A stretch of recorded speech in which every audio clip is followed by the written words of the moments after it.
Hello दोस्तों, क्या हाल चाल है? ठीक है आप सभी? तो आई होप आप सभी ठीक ही होंगे। दोस्तों, स्वागत है आपका हमारे इस चैनल पर, इसका नाम है द एजुकेशन क्रिएटर। तो दोस्तों, आज मैं लेकर आया हूँ आपके लिए क्लास 12 संबंधित फिजिक्स से रिलेटेड बहुत ही इंपॉर्टेंट डेरिवेशन, ठीक है, जो काफ़ी बार बोर्ड परीक्षा में आ चुका है। कौन सा है कि अनंत लंबाई के आवेशित रेखित तार द्वारा किसी बिंदु पर वैद्युत क्षेत्र की तीव्रता के लिए व्यंजक ज्ञात करना, ठीक है, या तीव्रता ज्ञात करना, ये व्यंजक प्राप्त करना, ठीक है। देखो, परीक्षा की दृष्टि से देखे जाए तो काफ़ी इंपॉर्टेंट डेरिवेशन होने वाला है, ठीक है। तो काफ़ी बार भी बोर्ड परीक्षा में पूछा जा चुका है, ठीक है। तो इस वीडियो में आज हम इसी का खात्मा करने वाले हैं, ठीक है। कि इंसान का खात्मा नहीं, सिर्फ इस डेरिवेशन का खात्मा। बहुत ही आसान तरीके से सरल सा कंटेंट है, देखोगे तो मज़ा आएगा, ठीक है जी। अब देखते हैं, सबसे पहले प्रश्न को पढ़ते हैं। क्या है कि अनंत लंबाई के आवेशित रेखित तार द्वारा, ठीक है, एक तार लेंगे। क्या लेंगे? तार लेंगे, ठीक है जी।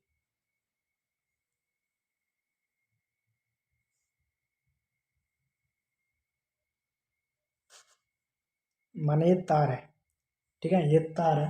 कैच पर प्लस क्यू आवेश एक समान रूप से वितरित है, ठीक है जी। इसकी लंबाई जो है ना वो एल है। इसकी लंबाई क्या है? एल है, ठीक है। इससे इससे आर दूरी पर, इससे आर दूरी पर एक बिंदु क्या है?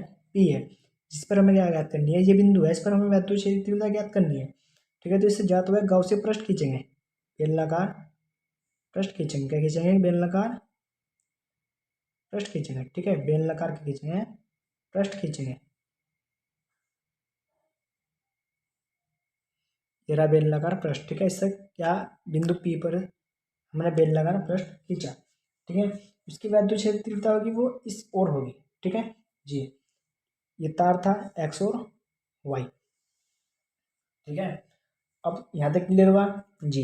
इसका क्षेत्रफल अवयव है वो डी ए है, अल्पांश जो क्षेत्रफल अवयव है वो डी ए है, वो इस ओर होगा, ठीक है जी।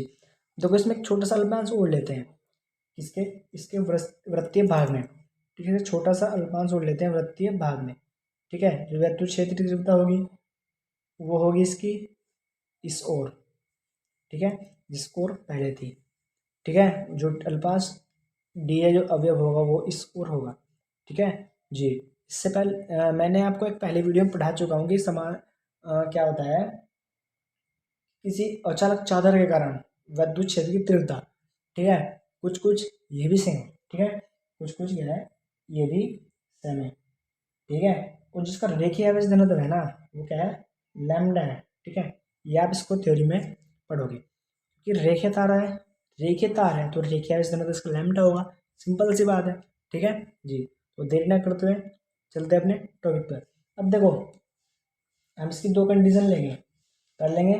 बेलन के पृष्ठीय भाग से गुजरने वाला विद्युत फ्लक्स, फिर बेलन के पृष्ठ वृत्तीय भाग से, पहले था पृष्ठीय भाग से गुजरने वाला वैद्युत फ्लक्स, फिर आगे वृत्तीय भाग से गुजरने वाला वैद्युत फ्लक्स, ठीक है जी। अब देखते हैं इसकी कंडीशन क्या होती है। तो क्या लिखेंगे? इसकी थ्योरी हम आपको अपने टेलीग्राम ग्रुप में प्रोवाइड करा देंगे। जैसे आपको थ्योरी इसकी आपको एक बार बता देते हैं। माना अनंत लंबाई का कोई रेखीय आवेशित तार एक्स वाई है, ठीक है। इसका रेखीय आवेश घनत्व क्या है? लैम्डा है, ठीक है। इस प्रकार तार की लंबाई क्या है? एल है, ठीक है। और इस तार से आर दूरी पर एक बिंदु क्या है? पी है, जिस पर हमें वैद्युत क्षेत्र की हमें ज्ञात करनी है। इतनी थ्योरी है, ठीक है। थ्योरी आपको कंप्लीट मिल जाएगी लिखी हुई, यहाँ बना लिखेंगे तो वीडियो क्या हो जाएगी, ज़्यादा लंबी हो जाएगी।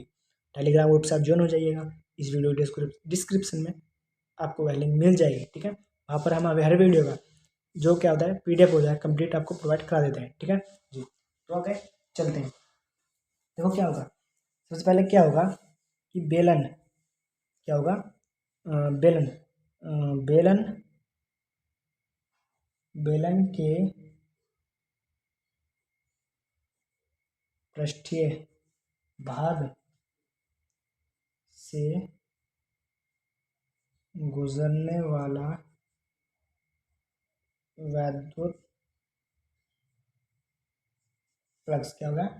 डी फाई ई बराबर E D A cos theta बराबर ई डी ए कोस, इसका मान रखना जीरो होगा। देखो, पृष्ठीय भाग कौन सा है इसका, पृष्ठीय भाग ये रहा, ठीक है, ये पृष्ठ है, ये पृष्ठीय भाग है इसका, ठीक है।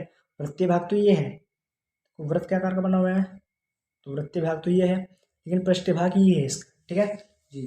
तो क्या होगा, थीटा क्या होगा यहाँ 0 जी, क्या रखें EDA, कोस 0 का मान होता है 1, तो क्या है हमारे पास D∅E बराबर EDA, ठीक है जी।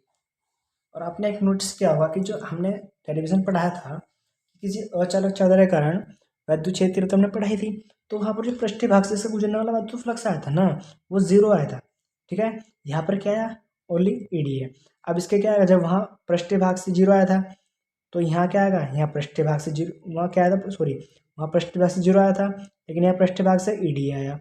वहाँ क्या था, वृत्तीय भाग से 0 आया था, लेकिन यहाँ अब क्या होगा, सॉरी लेकिन देखो यहाँ पृष्ठीय भाग से क्या आया था, ED आया, वहाँ पृष्ठीय भाग से 0 आया था, ठीक है जी। अब यहाँ क्या आएगा, वहाँ वृत्तीय भाग से 0 आएगा, लेकिन यहाँ वहाँ वृत्तीय भाग से ED आया था, ठीक है जी। अब देखो बस इसको आपको थोड़ा सा इसकी जो लाइनिंग है ना थोड़ी सी आपको वह पकड़नी है, ठीक है। अब देखते हैं आगे की कहानी।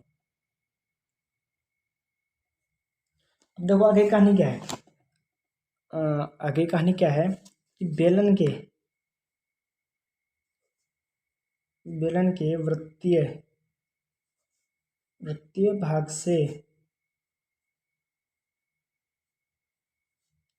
गुजरने वाला वैद्युत फ्लक्स, ठीक है, वैद्युत फ्लक्स, ठीक है। पहले क्या निकाला, पृष्ठीय भाग से, अब निकालेंगे वृत्तीय भाग से, ठीक है। D∅E बराबर EDA cos थीटा, ठीक है, बराबर EDA cos 90, ठीक है। EDA cos 90 मान करता है 0, तो क्या है हमारे पास D∅E बराबर क्या आएगा 0। अब देखो वो था 1, ये था 2, क्योंकि दो हमने वैद्युत फ्लक्स निकाले, वो 1 था, ये हो गया 2, ठीक है, ये इसलिए हमने यहाँ 2 इसलिए लगाया, ठीक है जी।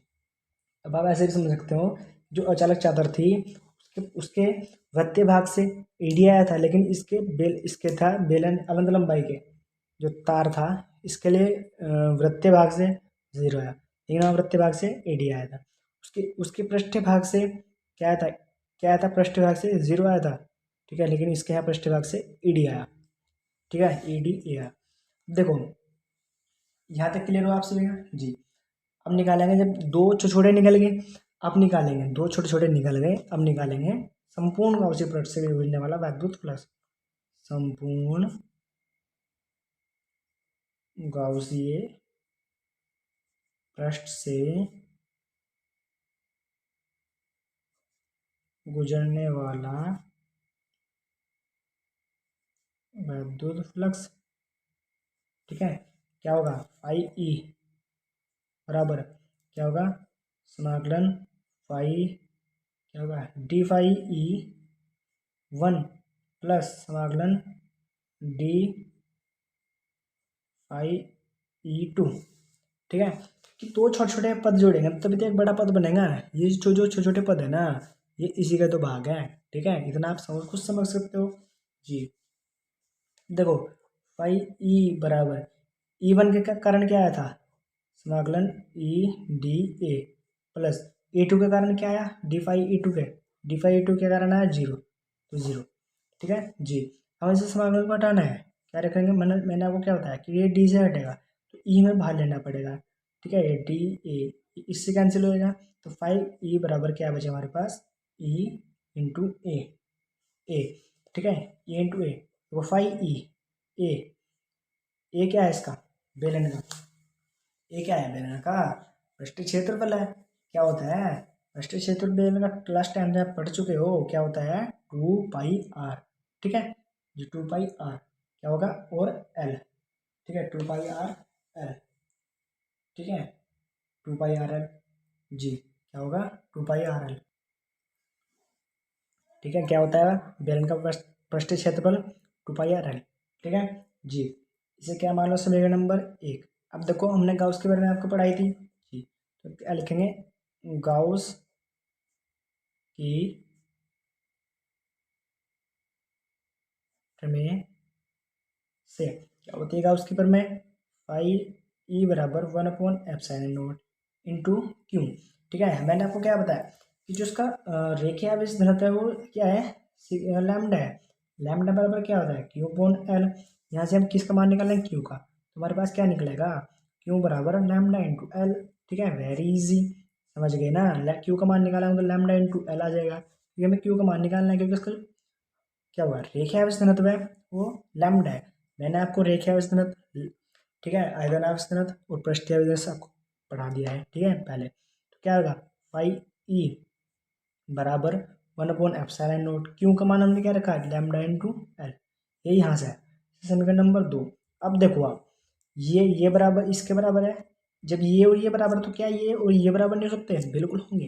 ठीक है, तो कैसे लिखेंगे, सॉरी, जब ये और ये बराबर है, फाई ई बराबर है, सॉरी ऐसे होगा, ये फाई ई बराबर है, ये दोनों बराबर है, तो क्या ये बराबर नहीं होते, बिल्कुल हो सकते हैं। समीकरण 1 व समीकरण 2 से समीकरण 1 का मान रखेंगे ई बराबर into, sorry, E into 2 πr/l बराबर है ना, बराबर फाई बराबर, तो ये भी तो बराबर होंगे 1/ε0 लैम्डा इंटू एल।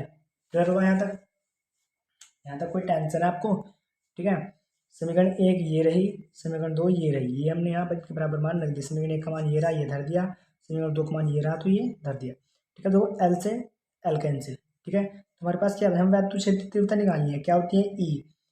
ठीक है, अब जो गुना में जाएगा उसको गुना में पहुँचाएंगे, जो भाग में जाएगा उसको भाग में पहुँचाएंगे।